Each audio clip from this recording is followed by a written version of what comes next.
ایک مسئلہ یہ بھی یاد رکھیے کہ زکوٰۃ ادا کرنے کے لیے سامنے والے کو مالک بنانا شرط ہوتا ہے، یعنی اسی مقام پہ زکوٰۃ ادا کر سکتے ہیں جب سامنے والا جس کو آپ زکوٰۃ دے رہے ہیں مالک بننے کی صلاحیت رکھتا ہو، مالک بن سکتا ہو، تب زکوٰۃ ادا ہوگی۔ لہذا اس سے مسئلہ معلوم ہو گیا کہ اگر ہم ڈائریکٹ مسجد میں زکوٰۃ لگانا چاہیں، کسی کے کفن دفن میں لگانا چاہیں تو یہ زکوٰۃ ادا نہیں ہوگی، کیونکہ یہاں پر کسی کو مالک بنانا نہیں پایا گیا۔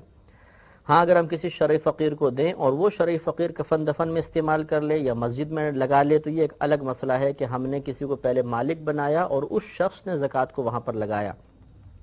لیکن براہ راست ایسے مقام پہ خرچ کرنا جہاں پر کوئی مالک بننے کی صلاحیت نہ رکھتا ہو، اس مقام پر زکوٰۃ ادا نہیں ہوگی، یہ ضرور ذہن میں رکھیں۔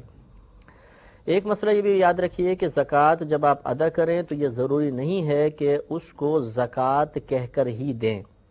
بلکہ دل میں نیت زکوٰۃ موجود ہونی چاہیے، چاہے آپ زبان سے کوئی اور لفظ ادا کریں۔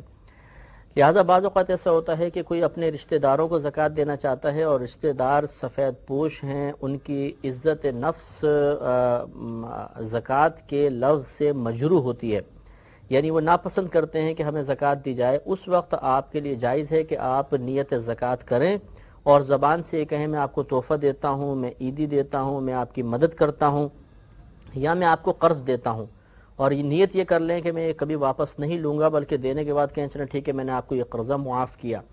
تو اس طرح اگر آپ کے دل میں نیت حاضر ہے اور آپ زبان سے اس زکوٰۃ کے پیسے کا یا زکوٰۃ کا نام بدل دیتے ہیں تو یہ شرعاً بالکل جائز ہے، خالصتاً زکوٰۃ کے لفظ کے استعمال کے ساتھ ہی زکوٰۃ کی ادائیگی ضروری نہیں ہوتی ہے۔